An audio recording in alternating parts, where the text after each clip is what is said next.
Today's lecture is about the introduction of the subject.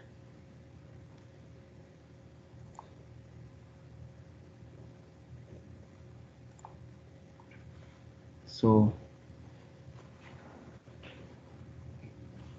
in this subject, we will discuss various types of hazards and disasters, and then we will explore their management techniques. Management means how we can handle those hazards and disasters with minimum loss to human life and property. So there are various type of terminologies which are associated with this subject. So initially, first of all, we will try to understand and learn those terminologies, and then gradually we will discuss advanced level concepts regarding this subject. So before proceeding, let us try to understand the OBE linkage. For example, in this subject,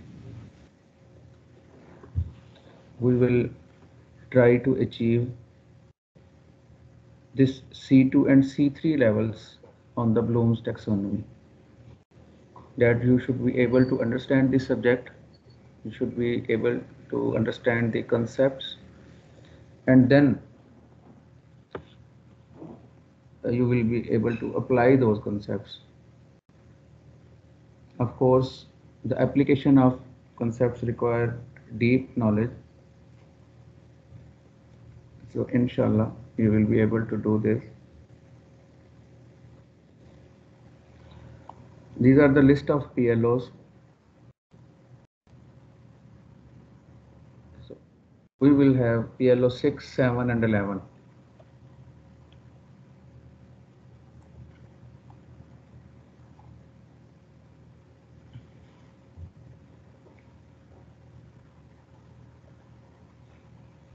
So there are 3 CLOs, CLO 1, 2 and 3, and CLO 1 is linked to PLO 6, Bloom's taxonomy level number 1. CLO 2 is linked to PLO 7, Bloom's taxonomy number PLO number 7 and Bloom's taxonomy number C2, and CLO 3 is linked with PLO 11,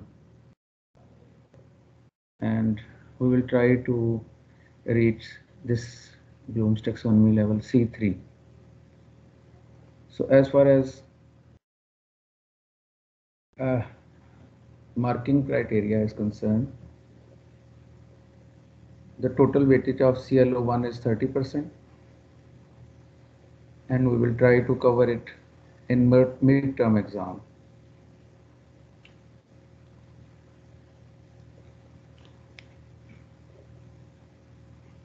CL2 weightage is 40%. There would be a quiz of 5 marks, and in end-term exam, there would be a question having total weightage equal to 35. So CLO3 has 2 parts. First part is theoretical. In end-term exam, there would be a 15 marks exam question,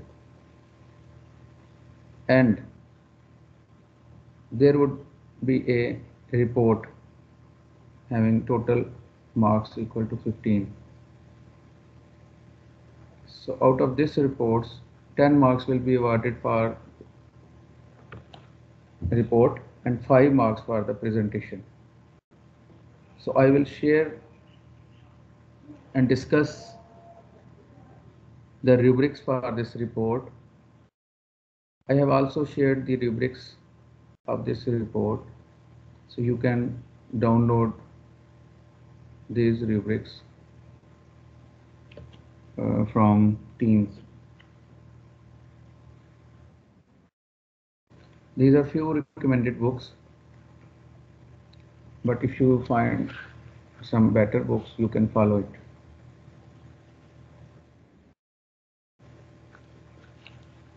So these are various topics which we will learn, and this is week-wise distribution, before, mid, and after mid, and this is marks distribution, which we have already discussed.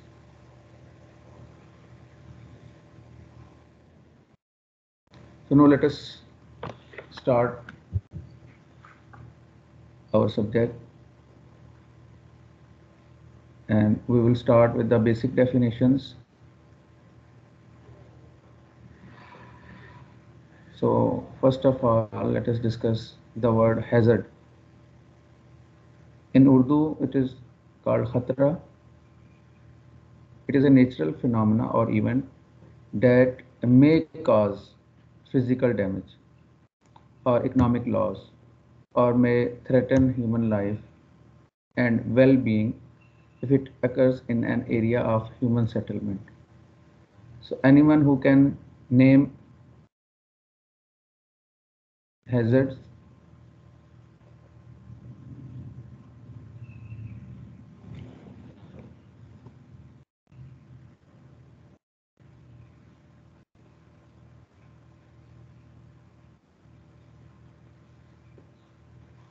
so hazards can be natural or man-made. A natural hazard is a geophysical, atmospheric, or hydrological event that has a potential to cause harm or loss. Usually these are both uncommon and extreme events in terms of range of natural phenomena such as rainfall, tropical storms, floodings, or seismic tremor, earthquake, etc. This is another term, disaster. In Urdu, it is called the musibat. So it is a social effect of a hazard or a serious disturbance causing widespread loss of life and property that exceeds the ability of the affected society to cope using its own resources. Or this is another definition, a catastrophic event during which normal life is totally disrupted.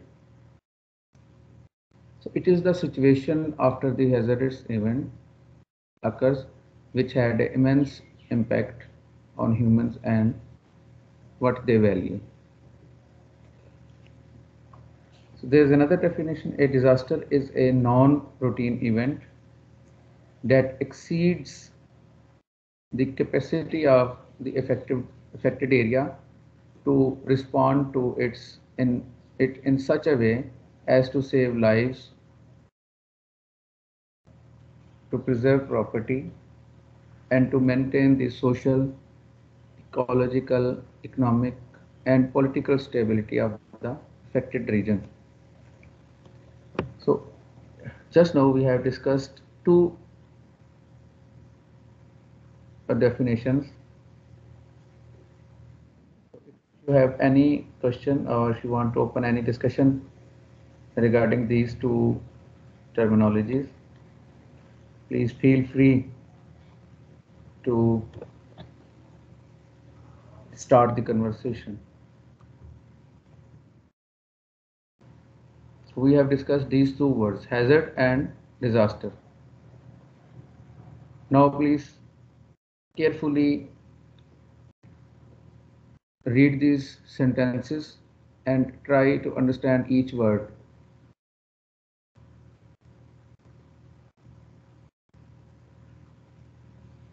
I want you people to understand the meaning and concepts of these words before you leave the class.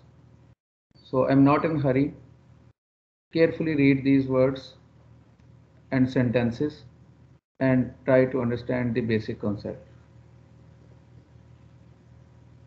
So I give you 1 minute. Please read this word hazard and its various definitions.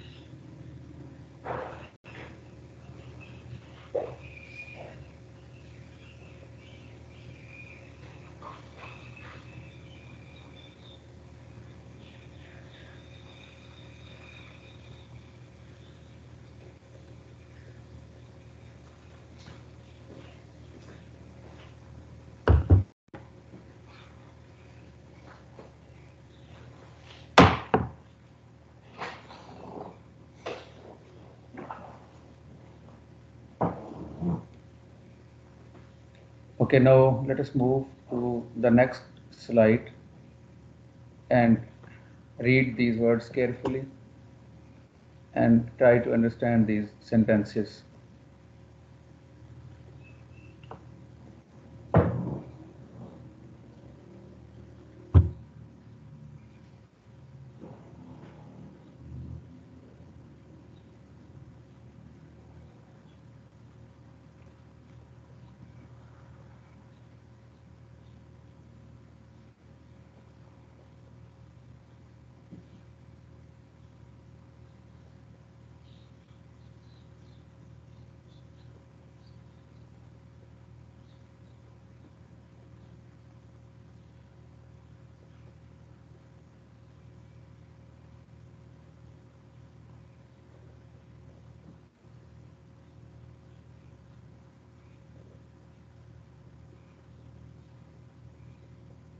Okay, so anyone who can explain what the difference he has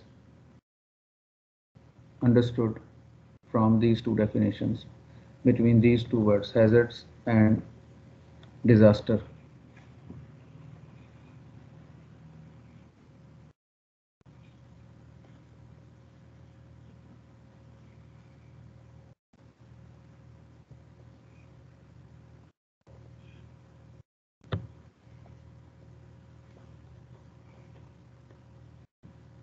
So anyone?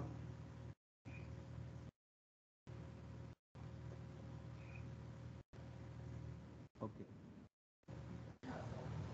Sir Let us. Ji ji. Sir hazard वो situation है जहाँ कभी ना मतलब life को या environment को ना मतलब एक ख़तरा होता है मतलब तबाह होने का, लेकिन अगर वो क्या कहते हैं वही हैजर्ड अगर तबाही की तरफ फैल जाए या तबाही कॉज करे तो उसको हम डिज़ास्टर कहते हैं। To some extent, you are very close to the difference and the basic definitions. So hazard is something that may cause physical damage. So there are various type of hazards around us.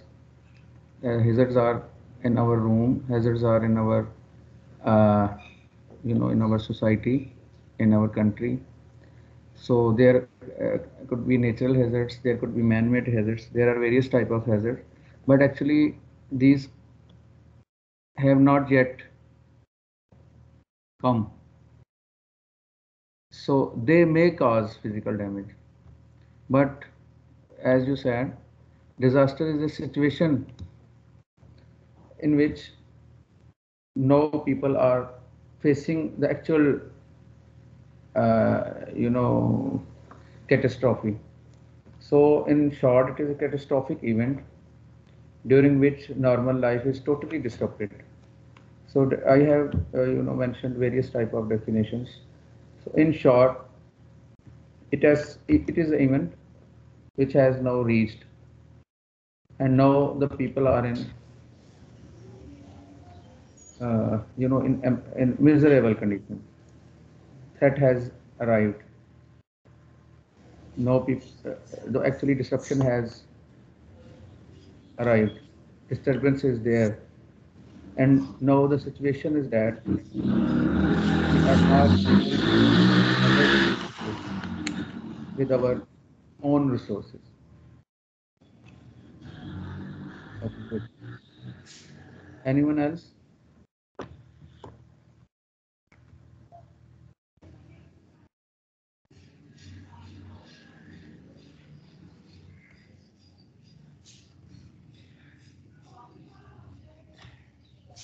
Okay. A natural disaster is the occurrence of an abnormal or infrequent hazard that impacts on vulnerable communities or geographical areas, causing substantial damage, disruption, and possible casualties, and leaving the affected communities unable to function normally. Can you name any natural hazard? Anyone?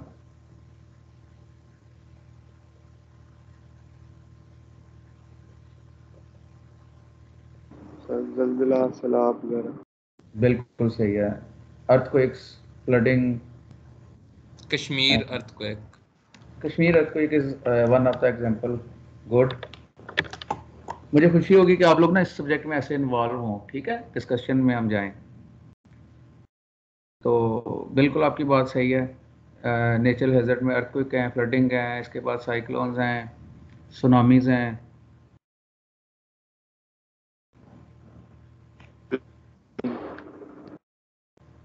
लेकिन उनका level इस तरह से है कि जो resources हैं society के, वो जितने भी हों, वो इतने इस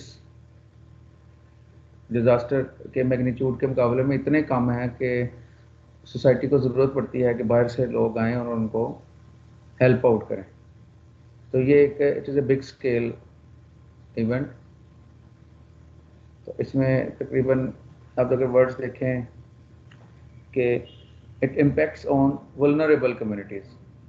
अब एक वर्ड आया vulnerable, we will discuss this word to later. फिर जियोग्राफिकल एरियाज आ गए, फिर काजिंग सब्सटेंशियल डैमेज, फिर एक और है कि डिस्ट्रप्शन, और इसके बाद पॉसिबल कैजुअलिटीज़, और as a result it leaves the affected communities unable to function normally. So disaster जो हैं और या फिर नेचुरल डिज़ास्टर हैं, इनका स्केल काफ़ी बड़ा होता है और communities sometimes are unable to handle this situation at their own. So in order to memorize these definitions and understand these sentences, I would suggest that you should remember the keywords.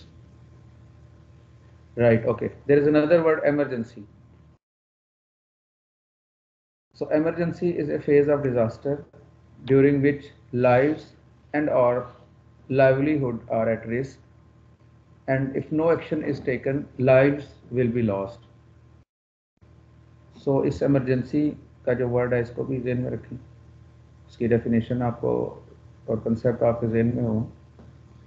It is a phase of disaster during which lives and livelihood are at risk, and if no action is taken, lives will be lost.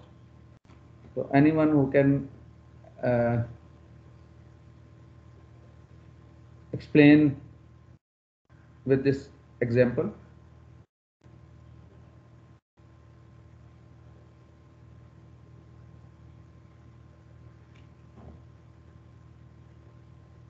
अगर आप गलत भी बताएंगे इसके marking नहीं कटेगी. Accident I think so. Essential cutting. Road accident है.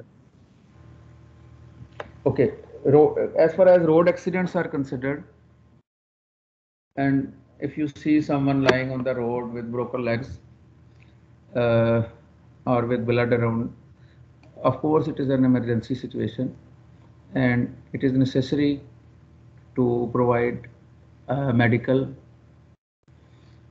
help for that guy. So similarly, if someone gets heart attack. So again, it is emergency situation, because if he is not, handled in time, the life of that guy could be lost. So this is okay for individual level. But now, actually, now we in this subject we are talking about big scales, large Sir, events. sir, So in case of flood, in जी case of flood, sir अगर flood की indication दी हो कि 5 दिन में flood आ रहा है और सर कोई एक्शन नहीं लिया जा रहा हो मैनेजमेंट की तरफ से, sir very this good, is yes, good situation, बिल्कुल सही.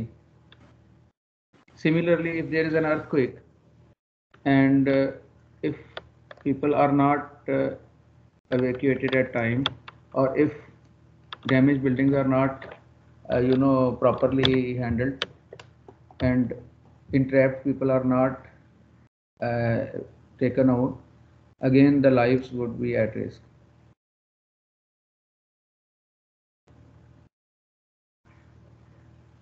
Similarly, during cyclones, again it is important to take people at the safer places to avoid loss to life. Anyone else? Bomb blast.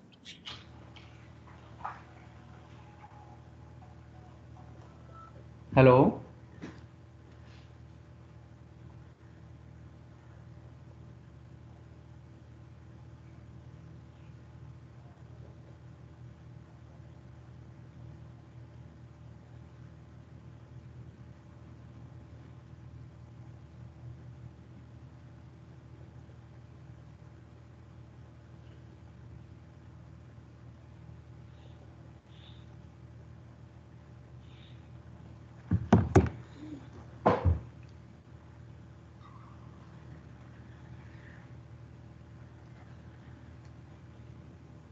जी भाई, ये आप involve होंगे subject में, you will enjoy this subject, otherwise you will start boring. If you will speak and if you will discuss, there is no cutting of the marks, and I will be happy with your involvement.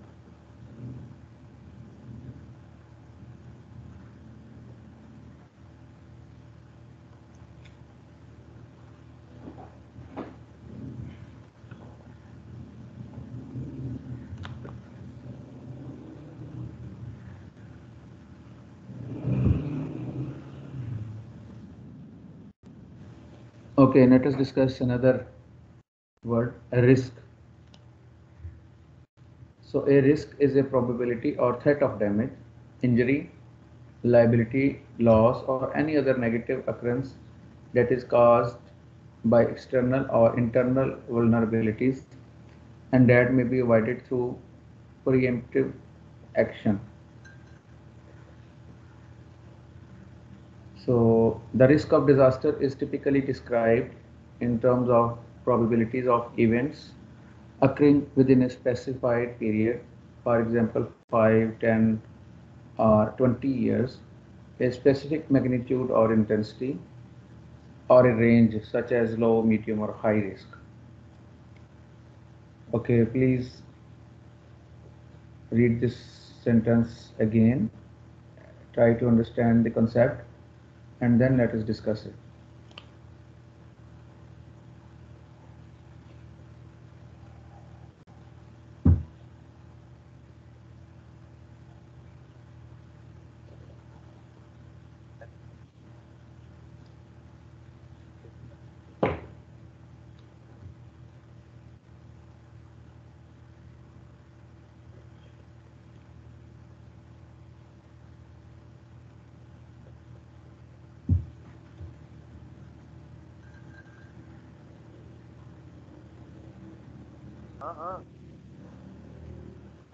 Hello जी. It is a probability or threat of a damage, injury, liability, loss, or any other negative occurrence that is caused by external or internal vulnerabilities, and that may be avoided through preemptive action. So, for example, there is a risk that one can get electric shock. So similarly, there is a risk that a hanging fan can fall down. Similarly, there is a risk that a motorcycle can slip and one can get injured. Similarly, on larger scale, there are many type of risks. For example, if a society is living near a fault line, so it means that area or society are at risk of earthquake. So what is the magnitude of earthquake? What is the return period of the earthquake?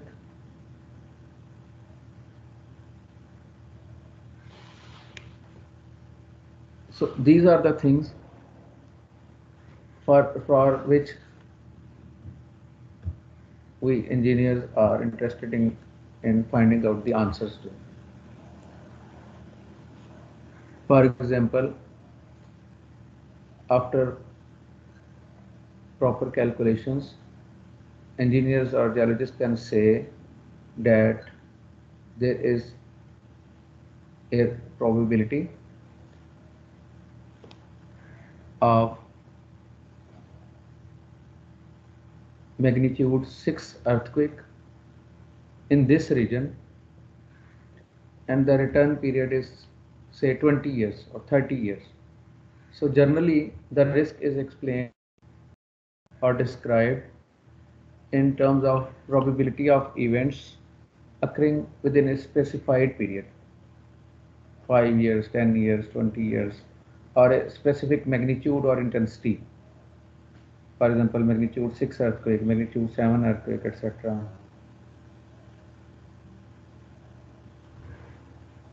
Or a range such as low, medium, and high. So please read this again and try to understand the concept of risk.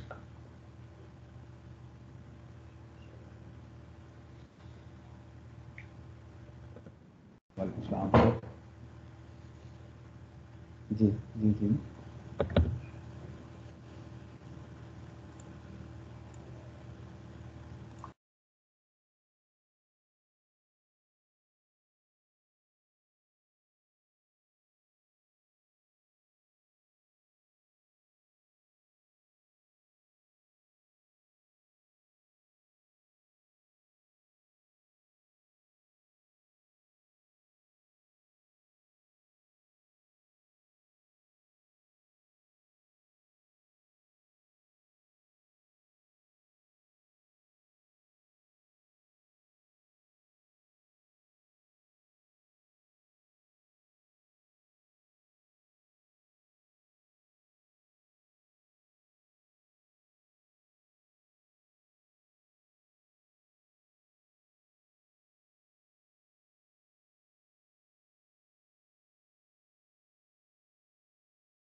Allah Hafiz.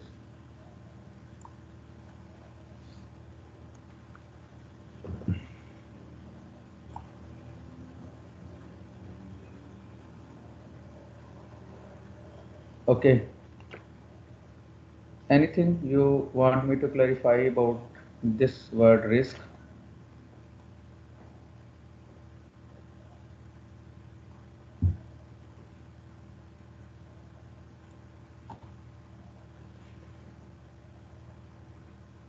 No, sir, clear.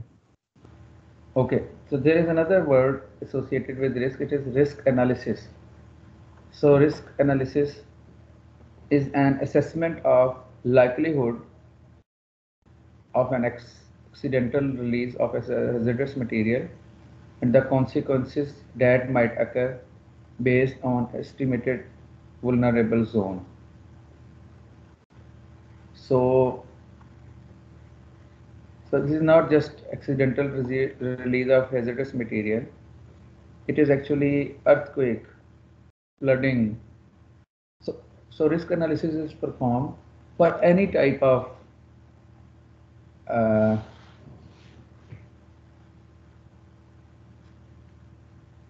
hazardous event. So if risk analysis is performed in the lab, then we will assess the probability of an accidental release of hazardous material and the consequences that might occur. For example, if you can recall Chernobyl uh, event in which atomic radiations were released. So in risk analysis, the main aim is to perform analysis and to find out the probability that whether this could happen or not, and if this event happens, then what is the expected loss, what are the consequences, and again important things is what are the vulnerable zones. Similarly, at natural hazard level, risk analysis is performed for regions. For example, we can perform risk analysis, earthquake risk analysis for Pakistan. Similarly, we can perform flooding risk analysis, we can perform landslide risk analysis, we can perform subsidence risk analysis. So various type of risk analysis can be performed, and the methodology and techniques are different for each type of hazard. So EPA means Environmental Protection Agency. So for hazardous material, EPA has this definition.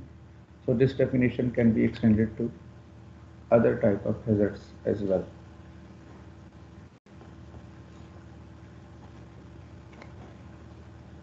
For example, just take an example. If we want to perform risk analysis for flooding in Pakistan. So first of all, we will try to understand whether this risk exists or not. What are the locations where this risk exists? And then what are the possible side effects, or what are the possible consequences? For example, for flooding, we will try to evaluate all those regions which are around the dams, which are around the rivers, canals, and then we will evaluate whether there is a risk of flooding or not, and during which time there is a risk of flooding. Of course, during rainy season,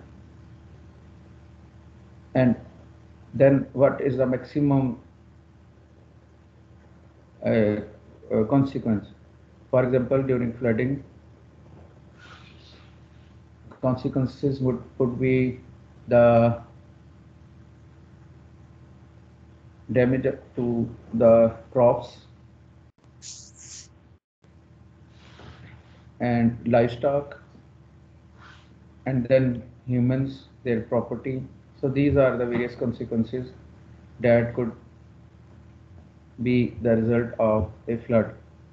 So a risk analysis, by definition, it is very simple, a few lines word, but actually it means a lot, and a lot of activities are required.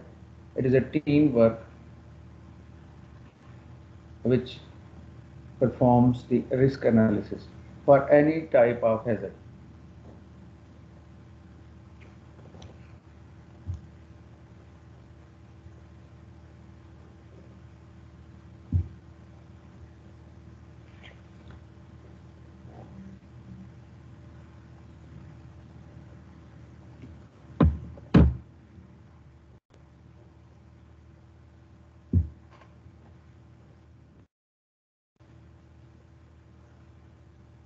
Okay, let us discuss another word, vulnerability. In Urdu, the meaning of word is kamzori or hasasiyat or ghair mahfuz. For it is actually susceptibility or weakness to the negative consequences resulting from a natural disaster.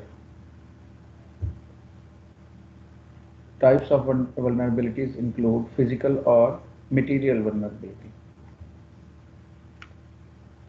So vulnerability is the potential to suffer harm or loss in terms of sensitivity and resilience, or the magnitude of the consequences of the potential event.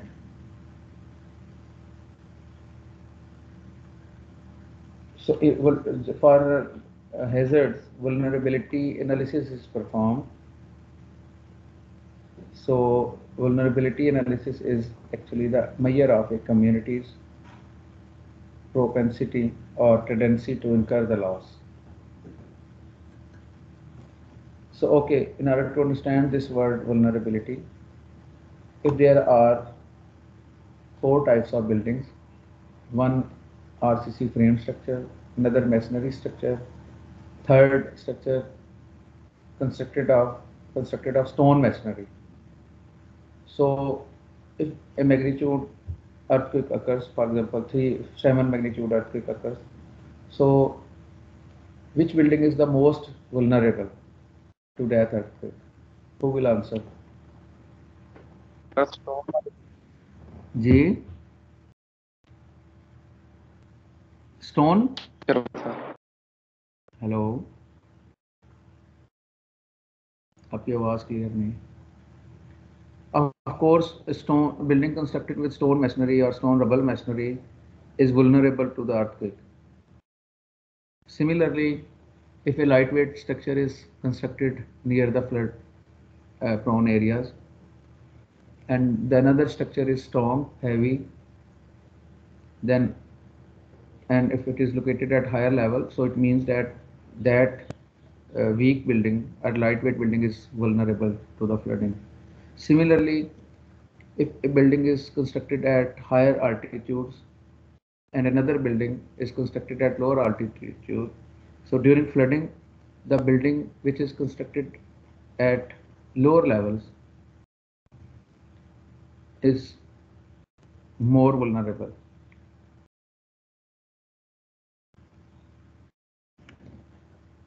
Similarly, during any type of event, women and children are vulnerable.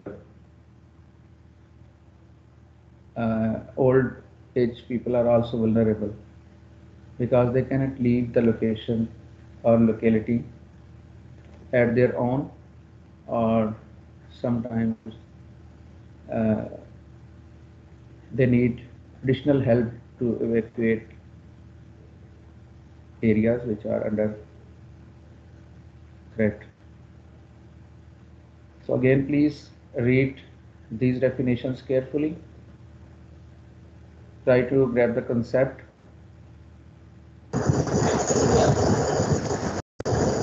MCB, HBL there. मेरा हाँ भाई भाई वो दो नहीं नहीं दो इकट्ठे हैं ना, दो इकट्ठे पाए हुए हैं उनका नहीं बाकी इधर वो तो मैं क्या कर रहा हूं पर जैसा मतलब है कार जो कच्चे है एसबीआई में कच्चा नहीं कच्चा है काला भी रहेगा काला है एचबीआई में काला ये वाला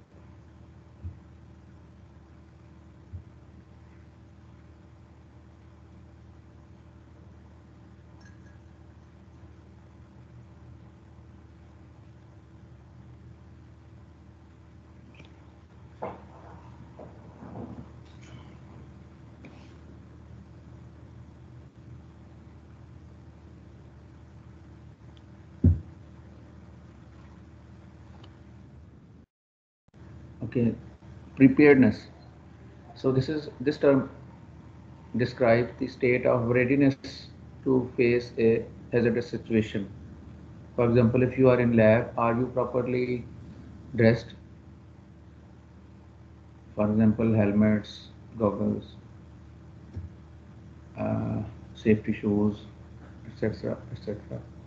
Or if you are in a locality which can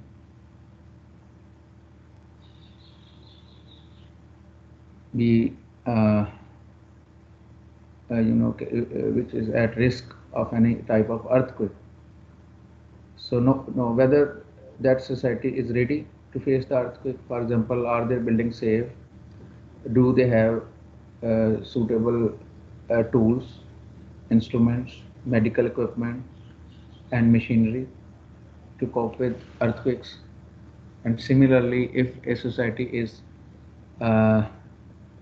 lying around a river, so are the people ready to handle the flooding situation? Do they have ample number of boats? Do they have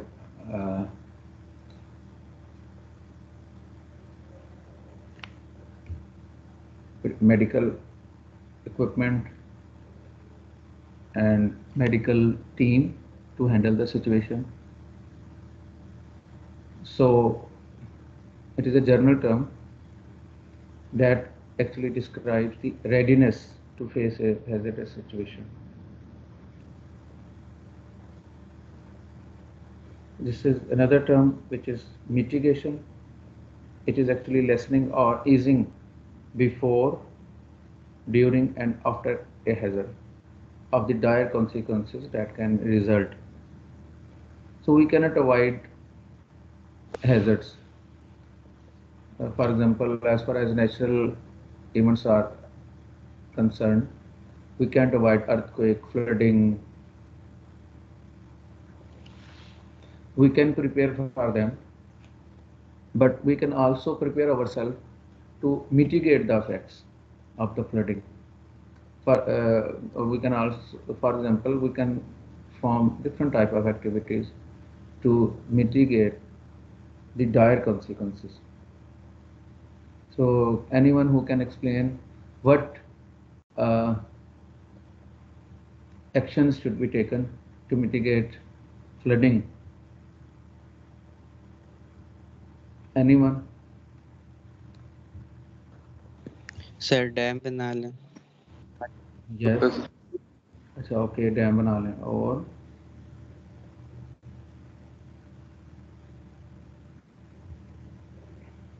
very good dam के अलावा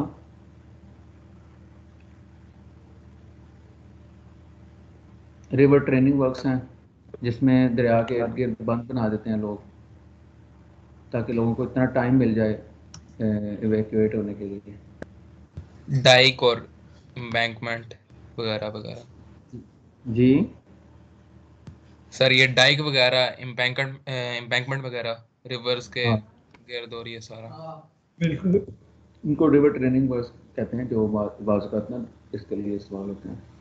अच्छा, earthquake के लिए बताएं, what are the mitigation actions?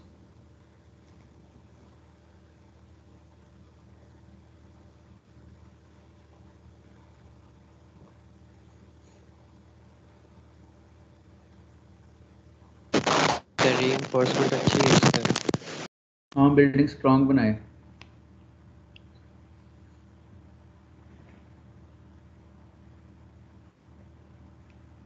Building का exit भी quick हो।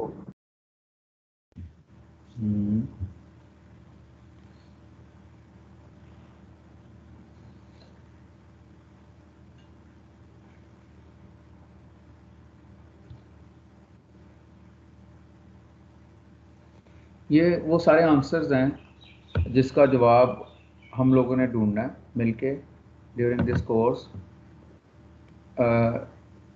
अगर हमें जवाब मिल जाए तो हमने उसको एक्सप्लोर करना है।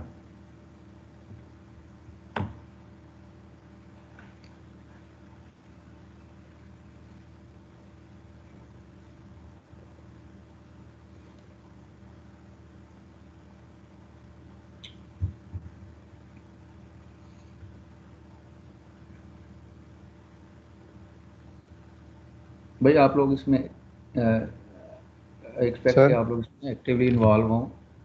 जी जी सर, अगर अर्थक्वेक की इंडिकेशन हो चुकी है पहले से ही और वो बिल्डिंग इतनी स्ट्रांग नहीं है, तो उस बिल्डिंग को पहले से ही वहां से जो अफराद हैं वहां से वो इवैक्यूएशन पहले ही बाहर निकल बिल्कुल जाए। सही है, हम इवैक्यूएट कर लें, इवैक्यूएट कर लें। अगर अगर if there is a risk कि अर्थक्वेक हो सकता है या बिल्डिंग, अगर हम देखते हैं कि बिल्डिंग सेफ नहीं है तो वी कैन इवैक्यूएट। हम ये कर सकते हैं कि जितनी भी वीक बिल्डिंग है उनको हाईलाइट करें, उनको पॉइंट आउट करें और या उनको स्ट्रेंथन करें या फिर उनको लोगों को इवैक्यूएट करें। बिल्कुल सही। और sir after after the hazard first aid दें उन लोगों को जो लोग जख्मी हैं। हाँ, टाइमली लोगों को अगर फर्स्ट एड मिलती है तो वो भी एक तरह की मिटिगेशन है उसके साइड इफेक्ट की।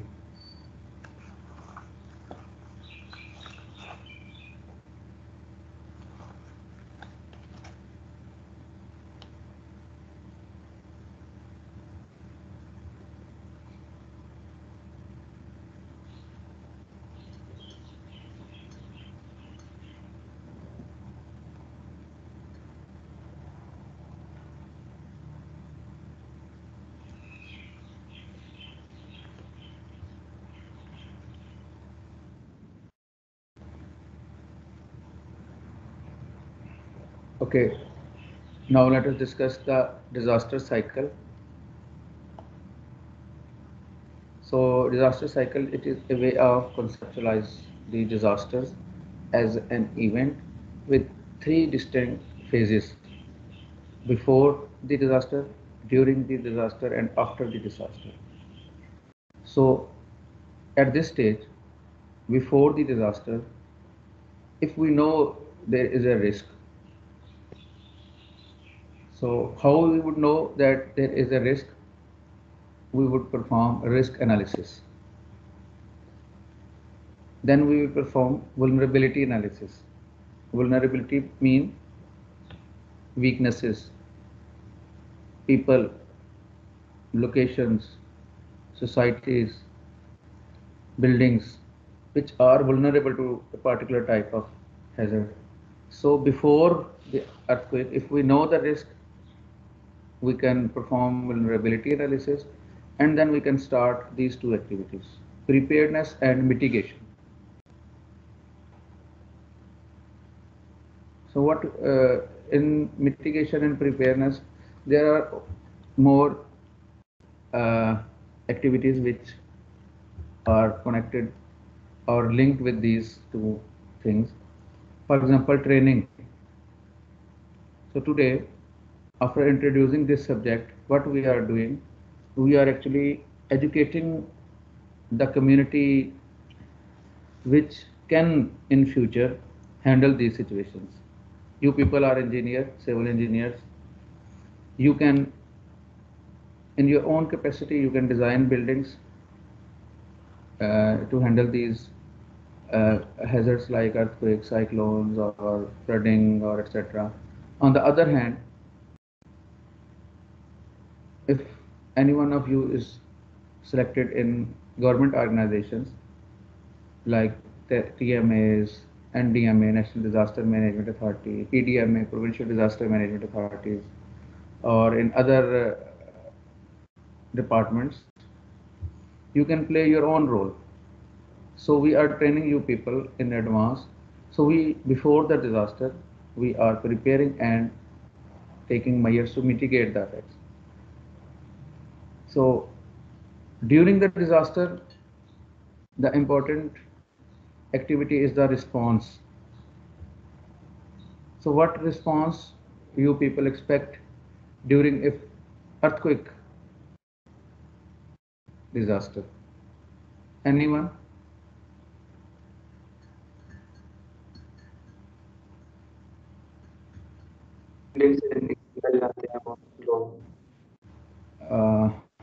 Sorry, come again.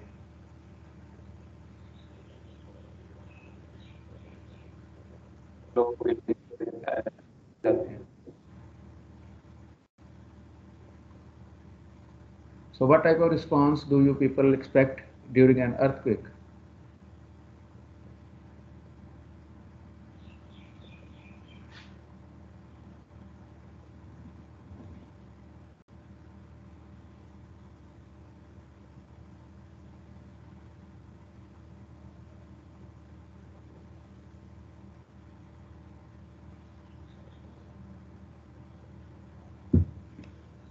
ये तो बड़ी सिंपल चीज़ है, आप लोग मतलब इसमें सब्जेक्ट में इन्वॉल्व हों.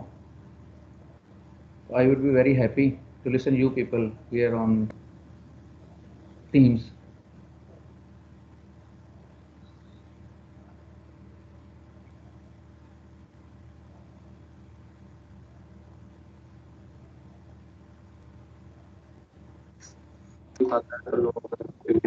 निकल जाते हैं बाहर की तरफ दौड़ते हैं.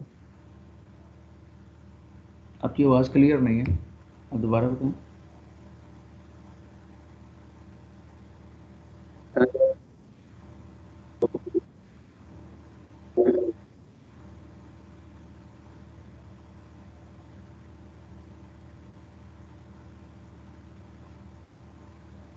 You are not audible. Please come again.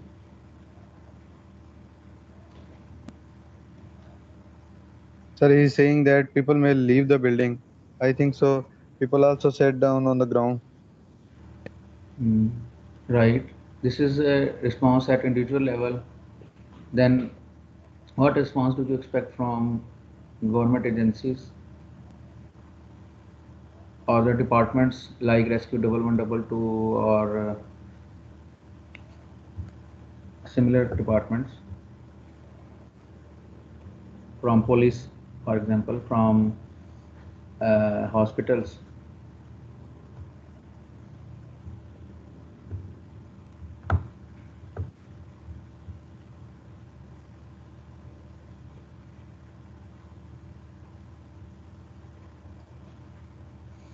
Anyhow, during disaster,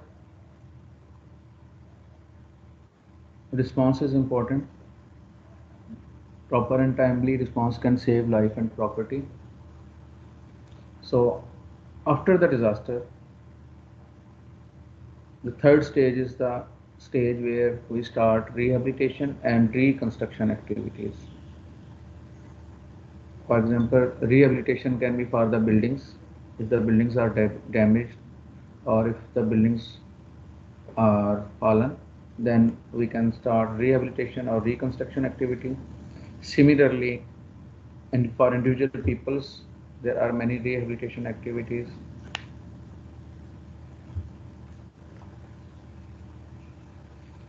So this is a cycle which goes on.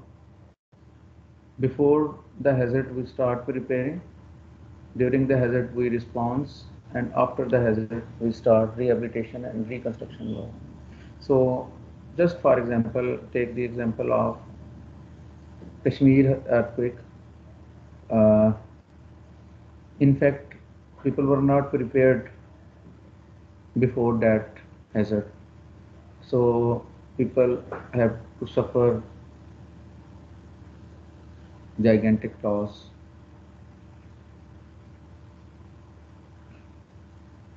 Thousands of lives were lost, properties were damaged, so we were not prepared. However, during the hazard again we were not prepared. Response was very poor.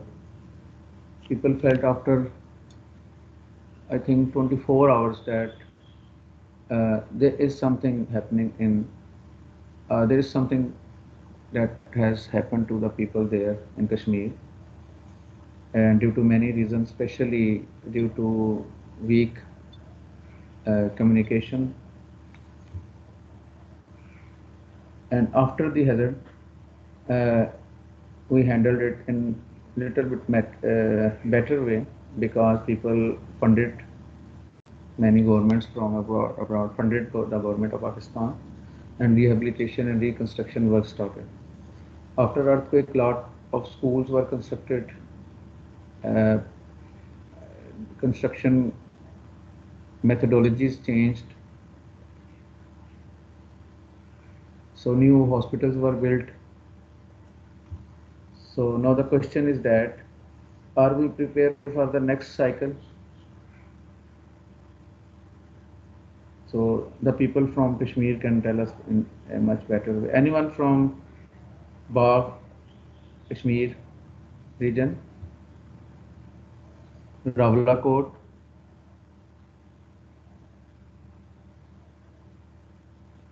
Anyone who is from those regions?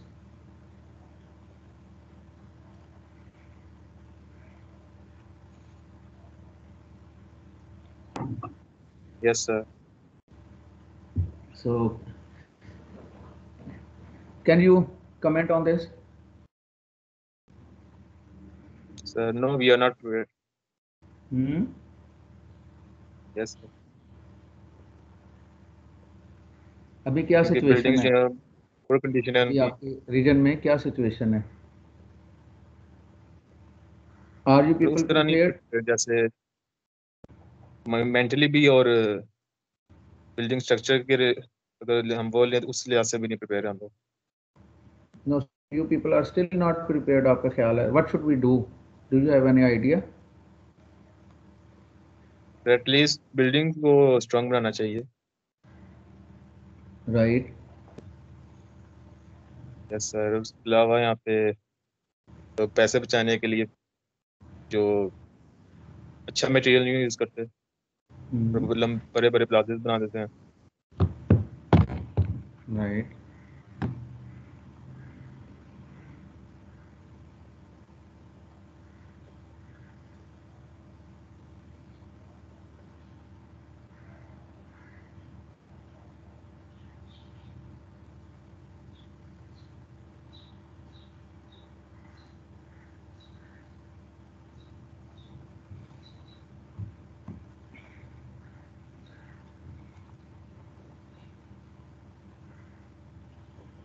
So now look at this figure. Again, we have two circles here, and on left circle we have hazard research. So in this circle or part, we perform hazard vulnerability analysis, we perform hazard mitigation analysis, and in fact we also perform hazard analysis, whether there is a risk of hazard or not. So in old communities, which are very old, 100 years, 200 years, people already know the nature of hazard. So they start telling their youngers or kids to behave in that manner. For example, if it is construction, they guide them to construct building in that way to avoid side effects or other bad effects of the disaster or hazard. So sometimes people forget. For example, assume that in a region, just take the example of Sama River. So during floodings, Sama River could cause problem to the people living around them. So long ago, hundreds of years ago, there could be a flood. So with the passage of time, people forget everything and start constructing the residences again in that vulnerable regions. So people started constructing housing societies. If you know, if some people are from Rawalpindi, they know that around Savar River there are many housing societies which are actually being developed in the path of the river. Similarly, Nala Lai is another example. So hazard research is a continuous process which deals with such things. Scientists perform hazard vulnerability analysis. They spot the weaker areas and guide the communities, government about how to handle the situation. So then there is a disaster research. During disaster, what emergency response is expected and how the recovery stage is handled. So we have these two parts: disaster hazard research and disaster research. And in between, disaster preparedness activities are performed.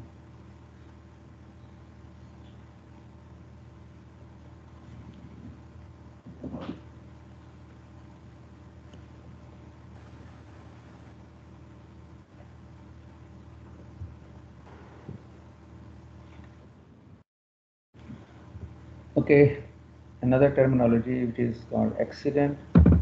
It is an unexpected or undesirable event, especially one causing injury to a small number of individuals and or modest damage to physical structure. Some of the examples are automobile wreck, lightning strike at one house, etc. So these are small events, and society can easily cope with these events without any problem. Sometimes the number of paramedics are sufficient to handle these situations. So these are small events. Another is emergency. So it is an unexpected event which places life and or property in danger and requires an immediate response through the use of routine community resources and procedure. So there is another word, crisis, short period of extreme danger or acute emergency. Catastrophe. So it is an event in which a society incurs or is threatened to incur such losses to persons and or property that the entire society is affected and extraordinary resources and skills are required, some of which must come from other nations. So please read the definition again. Catastrophe is an event in which a society incurs or is threatened to incur such losses to persons and or property that the entire society is affected and we need extraordinary resources and skills, and the level of this disaster is so much high that some of the resources must come from the other nations. You can take the example of Kashmir Azhar earthquake, you can take example of floodings. So calamity is a massive or extreme catastrophic disaster that extends over time and space. So this is another definition. So calamity is a massive or extreme catastrophic disaster that extends, yes, over time and space. Please excuse me, आप इसको जरा sentence को समझें।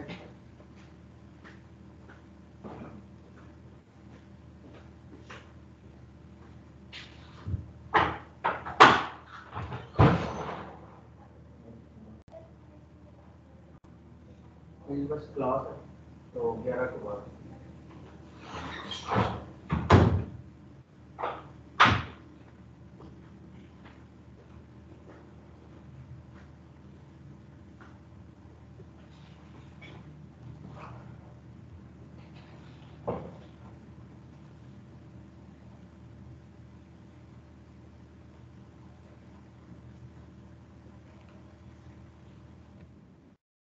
Resistance, it is ability to withstand the impact and continue to the function.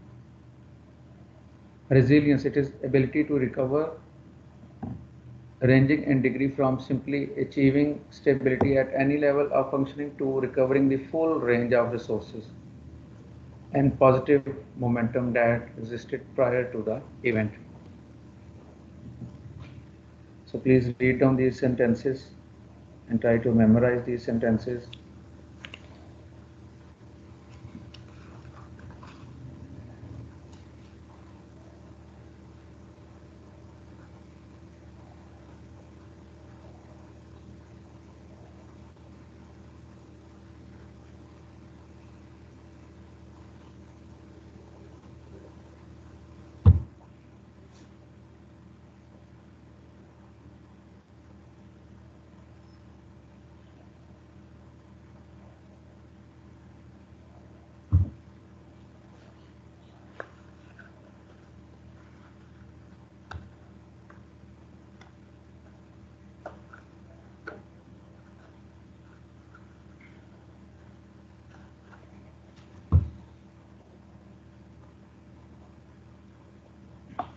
So now I have a question.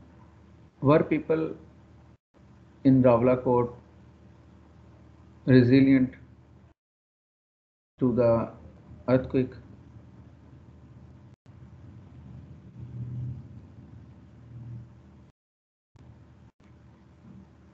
Or let us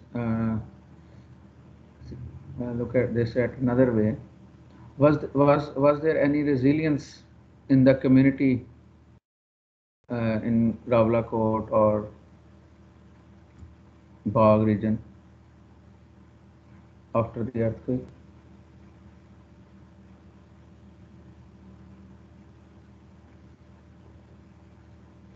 So in fact, ji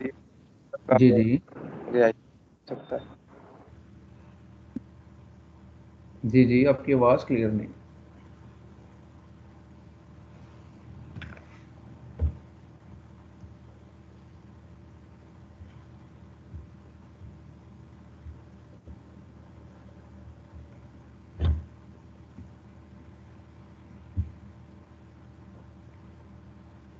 Sir, kindly discuss the term resilience again. Resilience. Resilience is the ability to recover. Right? आप एक spring लें, ठीक है, इसको आप खींचें, stretch करें, तो अगर वो स्प्रिंग वीक होगा तो that spring will not return to its original position. तो अगर वो स्प्रिंग स्ट्रांग होगा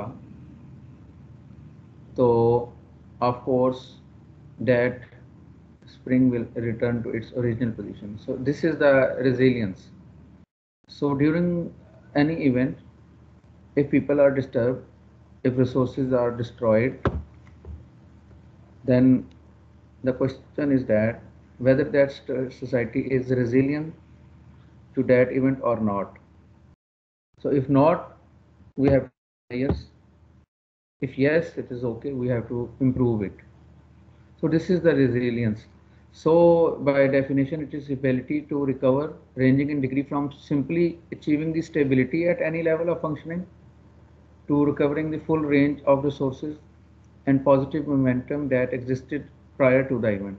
For example, if a society or community is resilient to a hazard, in the very next day, this the people will start going to work, school will be open, hospitals will start working, colleges will and universities and public offices will be open, markets will start opening, people will start doing normal business. So this shows that society was resilient to that level of earthquake or to that level of disaster, what type of it is. So resistance is the similar term. For example, if we have a spring, if that spring is strong, it will resist displacing the position. So if you will try to pull it, a strong spring will resist. So similarly, in our scenario, our hazard and disaster management scenario, so it is ability to withstand the impacts and continue to function. For example, if you can take the example of Japan, they have built the resistance and resilience at the same time. During earthquakes, people wait for a while during the event and then they start working normally. There is no collapse of buildings, there is no human life threatening, etc., etc. So, however, they are resilient at the same time. So if something happens, so they recover in a very short period of time and everything goes normal. So I think now I'm able to clarify the concept. So if you have any question, please feel sir free. जो आपने question किया था वो रावलाकोट वाला, Kashmir earthquake वाला, जी sir वो according to my point of view वो रिजिलियंस में नहीं आएगा, क्योंकि रिजिलियंस तो यही है ना कि इमीडिएट इफेक्ट से ना हम अपने आप को रिकवर कर लेते हैं। तो अगर मतलब हमारे पास वो रिजिलियंस इफेक्ट होता तो वो 80,000 जाने वगैरह ना जाती, और वो कितने दिनों बाद रीस्टैब्लिश हुआ था। तो आई थिंक सो वो रिजिलियंट इफेक्ट नहीं था। yes, you were right, but at that time they were not resilient. But the question is that are we resilient at the time right now? You people there are resilient now or not? What is the situation now? What is the current situation?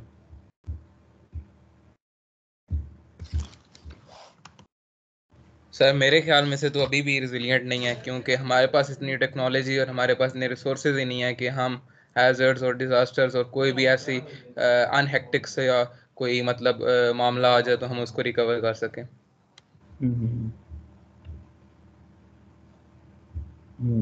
ठीक है, तो good. And what about resistance?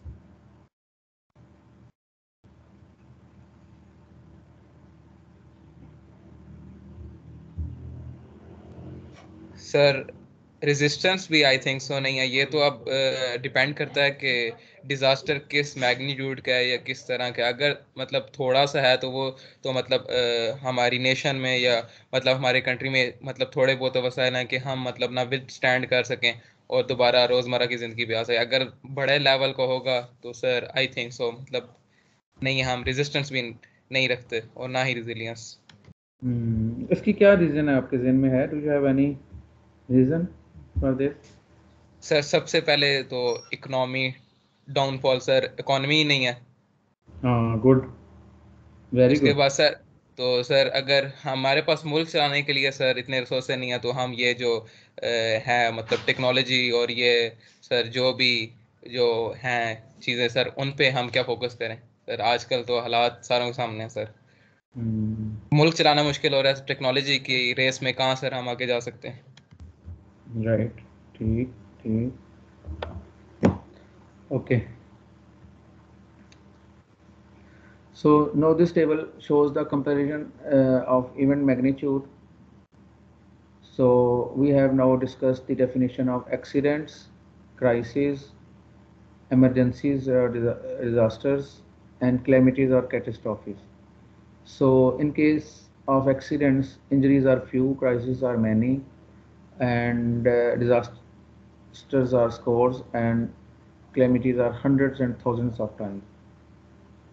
But deaths during accidents are few, crises are many, emergency and during disaster, deaths are scores, and during catastrophes or calamities, there are hundreds and thousands of deaths. Similarly, if we look at the damage to the buildings during accidents, damage is minor. Small loss to the vehicles, or maximum if a vehicle is destroyed, the loss is about 1 to 4, 5 million, 8 million, 100 million. So, but during crisis, damage is moderate, and during disaster and emergencies, damage is major. But during calamities and catastrophes, this damage is severe. So, as far as disruption is concerned, again during accident, disruption is minor. For example, during an accident, during a road accident, traffic may be blocked for few hours, few minutes, and then everything starts normal. But during crisis, disruption is moderate. During disasters, it is major, but during calamities and catastrophes, disruption is severe. Closure of schools, colleges, universities, normal routine life, everything is disrupted. So geographic impact is again localized during accident.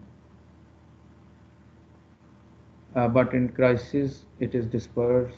Geographic impacts during disasters are dispersed and diffuse, and during calamities and catastrophes, again the geographic impact is diffuse.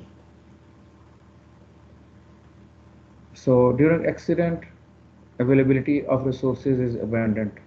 For example, there are only few people who get injured, so we have ample staff, paramedics, or ambulances. So everything is generally within control, and within those resources we can handle everything. During crises, the scale is high, but still, for a normal country like us, still resources are sufficient to handle the situation. But during disaster, the resources are limited. For example, if people are facing disaster in one region, for example in Kashmir, we can shift our resources from all other regions to Kashmir. Similarly, if there is an event in one district, so the resources can be shifted from another district. But during catastrophe, resources are scarce. Number of ambulances are sometimes not sufficient to handle the situation. So at this stage, we need to worry about these things. So number of responders which are required during accident are few, during crisis many, and hundreds are required during disaster, and thousands are required during calamities. So time to recover the accidents is very short, few minutes, few hours, or even few days are required to recover for people to come to the normal life. But during crisis, it takes days or weeks, and during disasters and emergency, it takes months and years. And calamities and catastrophes has large scale, so time to recover is in years and decades. Okay, please read down these table, try to understand the table, and then we will move to next slide.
जी, any question?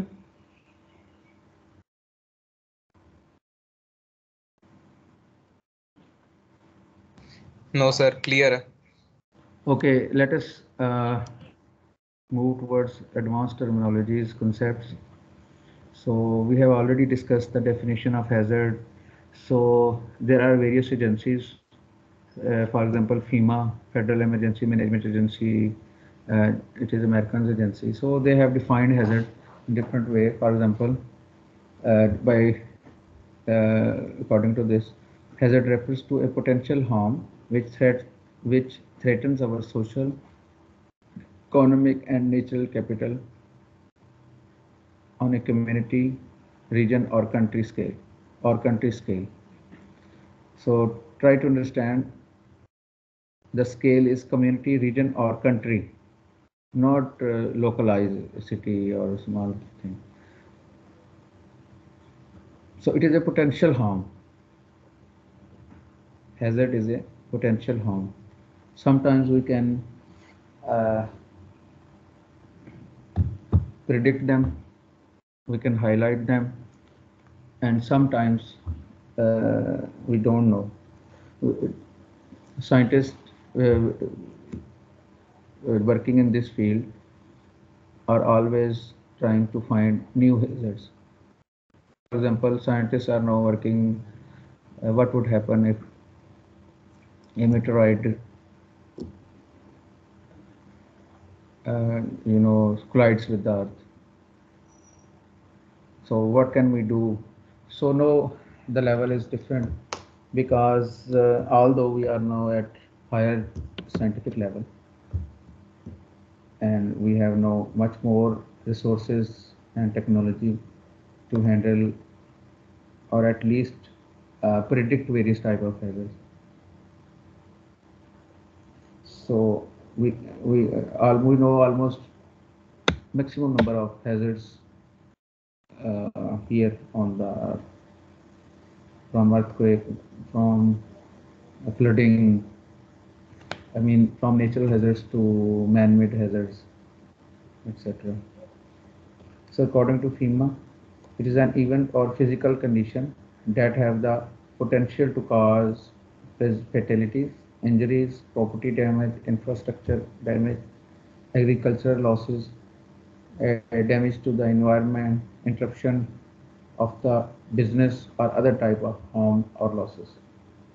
So it is an event or a physical condition that have the potential. So there are various type of hazards. For example, we have natural hazards like flood, hurricanes, earthquake, wildfire, etc. We can have technological hazards like hazardous material spill, nuclear accident, power outages, etc. And we can have human-induced events like biochemical bombing, weapons, mass destruction, terrorism. People say this corona is also human-induced hazard. They say just it is saying that it was that corona was developed in the lab. So we are still trying to figure out its birthplace. We don't know actually. So this if it is if it comes that it was a it was developed by humans, then of course it would be in the category of biological hazards produced by humans. So then we have compound hazards.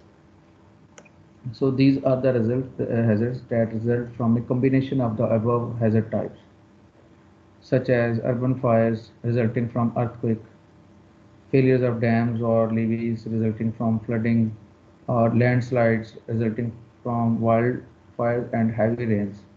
So compound hazard is something that that triggers another hazards.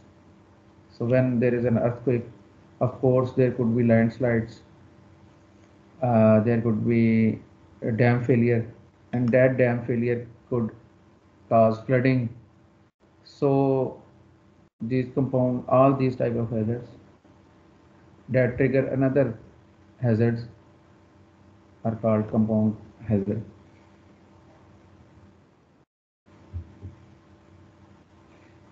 A hazard may be measured by its physical characteristics, likelihood, or consequences. For example, many coastal communities experience flooding.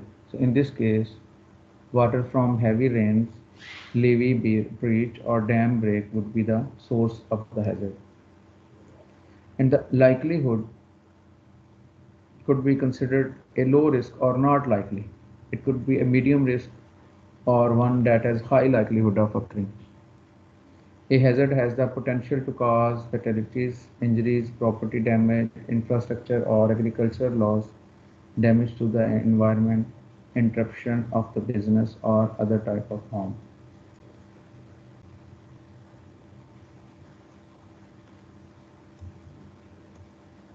So please read down these sentences, try to understand, and if you have any question, please feel free to discuss.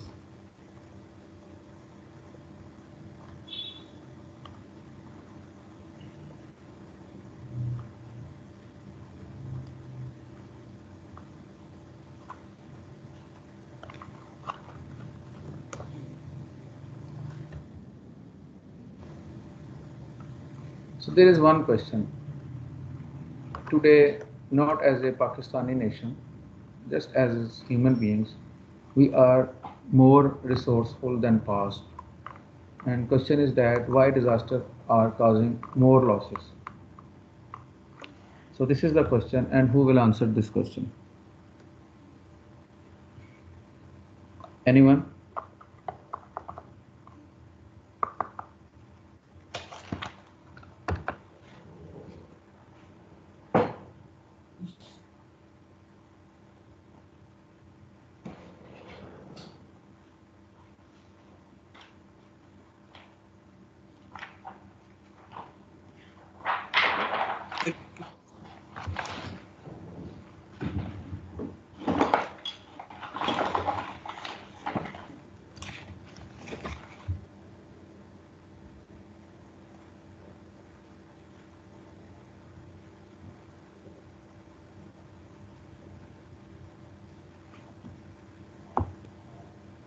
Sir I think so over population और urbanisation जब बढ़ती है ना sir, तो over population जब बढ़ती है तो सर अब जब स्पेस नहीं मिलेगी तो लोग ऑब्वियसली मतलब फॉरेस्ट को गार्ड के उधर रहेंगे, उसके बाद साइलों के करीब रहेंगे sir.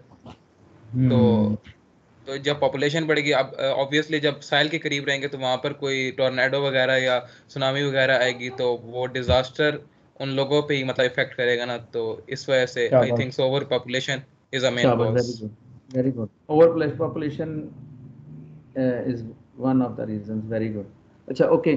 I want the roll numbers of all those students who participated during the class. So what is your roll number and name? Sir, Saad Bilal Tabassum, 20CE 112. 20 CE 112.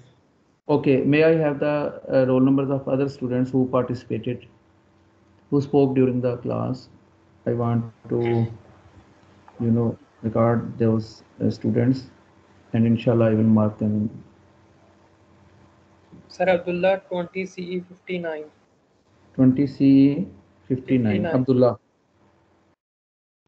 Right. Sir Muhammad Farhan Javed, 20 CE 87. Shabash. Very good. 87. Mia Muhammad Jawad, 20 CE 67. 20 CE 67. Okay. Sir Ahmad Muzaffar, 20 CE 24. 24. Good. Sir Ishaq Ali, 20 CE 191. Sorry. 91. 191. Shabash. Good. Sir 20 CE 3. 03? Yes, sir. Shabash. Okay. 20, roll number 20. Roll number 20. Good. Sir, roll number 23. roll number. Yes, bike. Roll Roll number number 23, Asha. 23. 23. Right.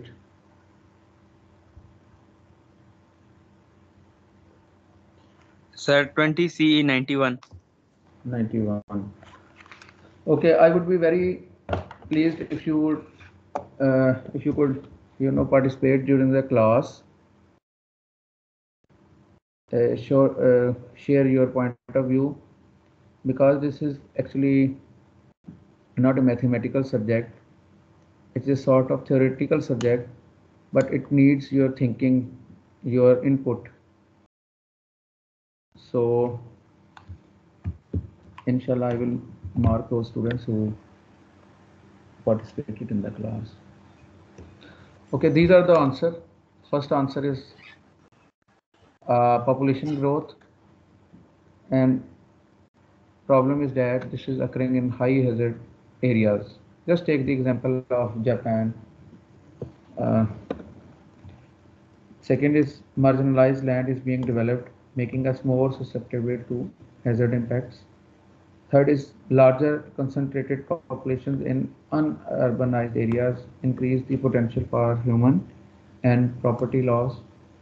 People are less familiar with the hazards in their surroundings.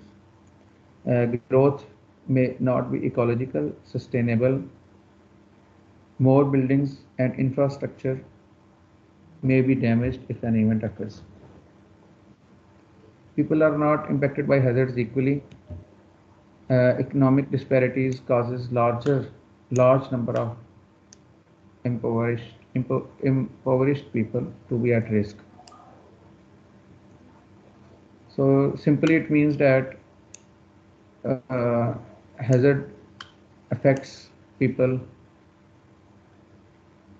depending on their economic condition. For example, if a person is doing job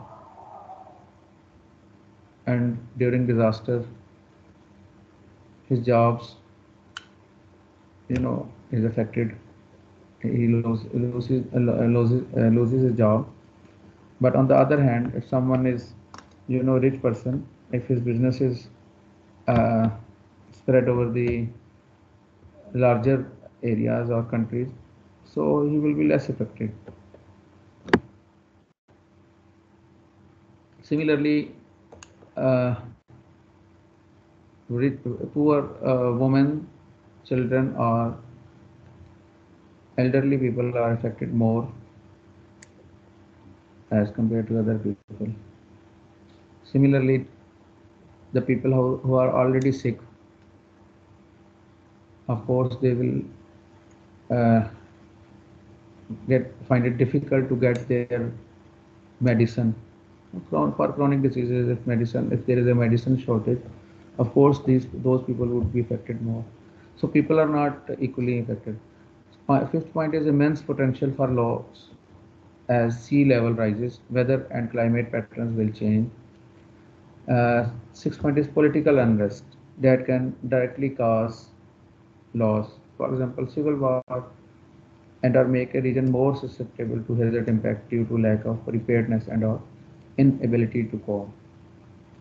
This type of political unrest is prevalent in many countries like Afghanistan, Iraq, Iran, Syria, Yemen, etc. So this is beyond the control. 7. More property is at risk to the hazard, but preparedness and mitigation measures minimize the loss of human life.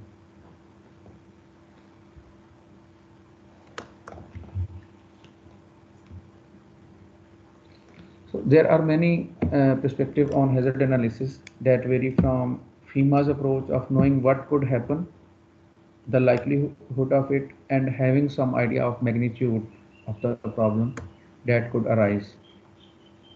So FEMA means Federal Emergency Management Agency. So it is an American company that deals with hazards and disasters. they have developed FEMA codes. You can on net you can download those codes, books, etc. or guidelines. So while preparing these lectures, I have took help from these FEMA as well. So FEMA has also introduced a software HAZUS, HAZUS or HAZUS modeling software in 1997 that reflects their interest to physical process at the community or regional level. However, this approach is limited to modeling one hazard at a time, and it fails to address a multi-hazard environment or multiple risks. So there are limitations.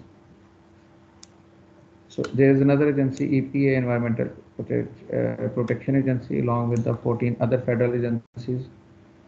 These are working in USA. So actually, the reason of discussing or mentioning those agencies is that we engineers in Pakistan use American codes, ACI guidelines. We have our local agencies or authorities like National Disaster Management Authority, we have National Disaster Management Agency, we have Provincial Disaster Management Agencies. So these agencies are being headed by army personnel, generally heads these agencies, and these are not research based like the one in American. So mostly in our agencies manage the hazards rather than doing research or similar like activities.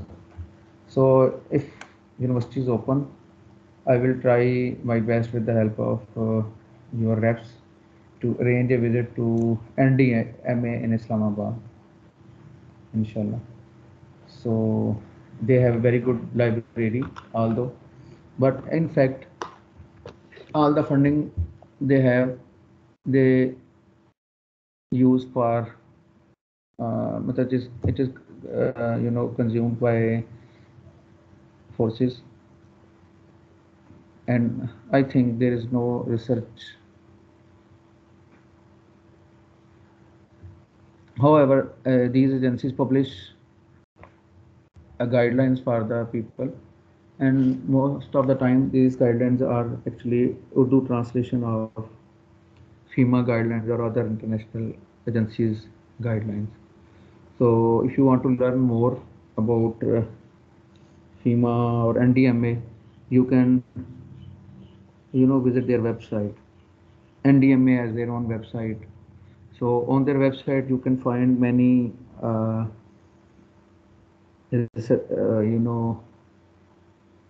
analyses. So it is, I think you will find it interesting and it will help you prepare your report, which carries 15 marks. I will discuss that in detail in the following lectures, but right now, if you are interested, please visit their website and try to explore various type of hazards or risks in your own area. For example, they have hired consultants and they have prepared risk analysis report for different districts, for different provinces. They have also prepared a map showing various type of risks in the Pakistan.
Let me show you a map prepared by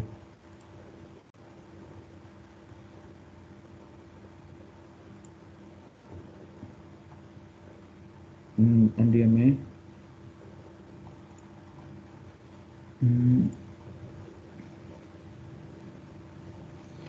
So you can see this map.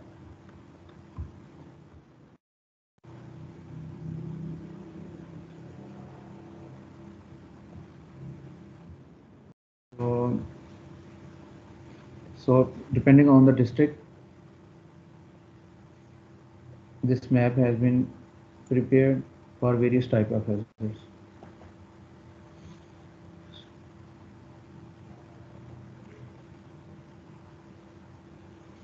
So we can have different hazards like earthquake, landslides, flash flood, droughts, tsunamis, cyclones, flood, DLF, snowstorm, locust. So this map shows these various type of hazards in Pakistan. For example, this pink color, this color, magenta color, I think, earthquake. So this magenta color, 1, 2, 3, 4, 5, this color shows that these regions are at risk due to earthquake. So again, these are some regions in Balochistan, like Quetta and etc. So these regions are affected by, or they can be affected by earthquakes. Then here this dark shade color, it shows that these regions are in landslide. For example, these regions, these are not the northern regions, and these regions are at risk of landslides. So this is very helpful map which was prepared by district management, disaster management. Sorry, it was prepared by NDMA.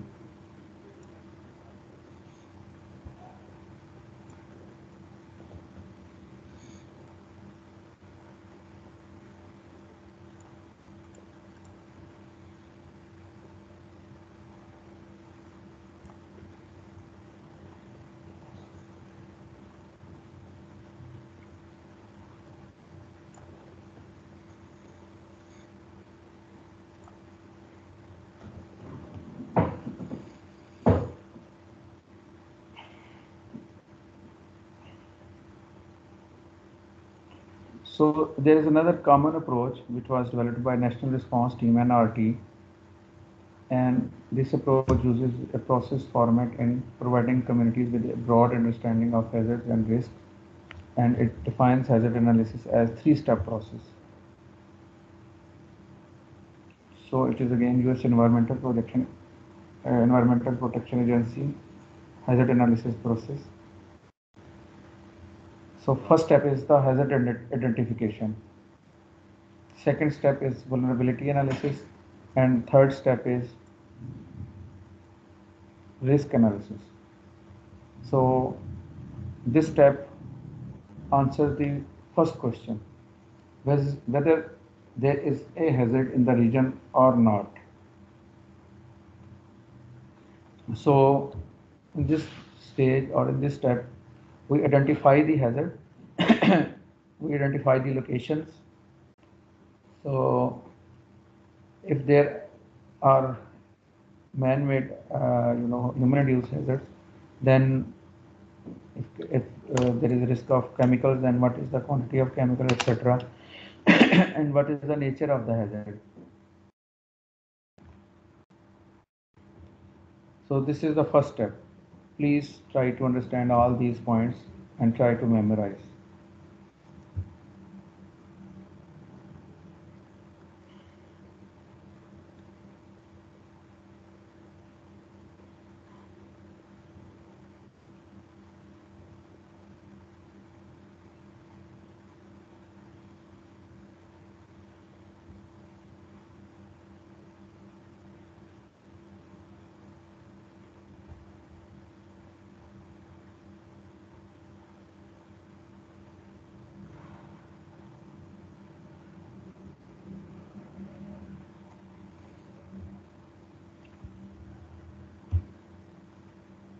So once the hazard is identified, location is identified, and nature of hazard is identified, or if it is a chemical analysis,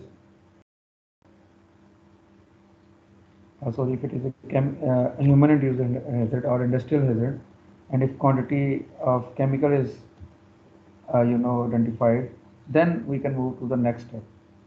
In next step, we perform vulnerability analysis. So we have already discussed these terms. So I think these terms are not new to you. So I would suggest that try to memorize all the basic definitions and words. So anyhow, in vulnerability analysis, vulnerable zones are identified, human population is identified, critical facilities are spotted, and environment is discussed.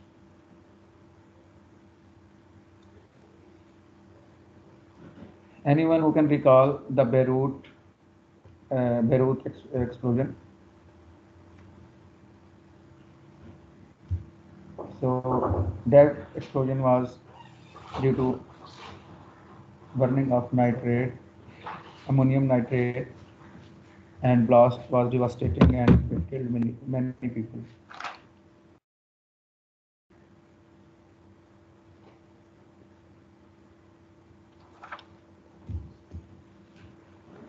So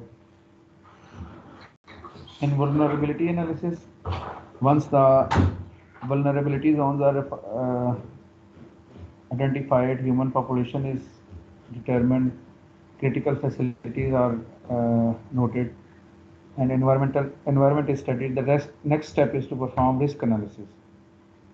In this, we try to find the answers to the questions like what is the likelihood of the incident, what could be the severity, and what are the consequences.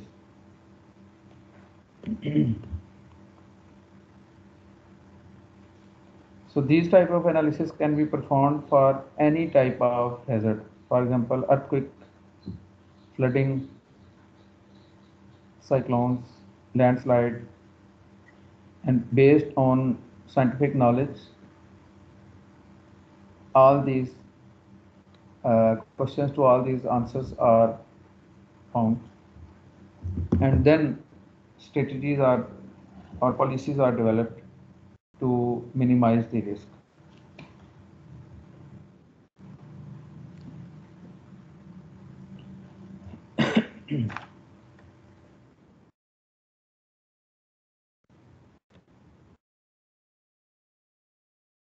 Okay, I think it's enough for today.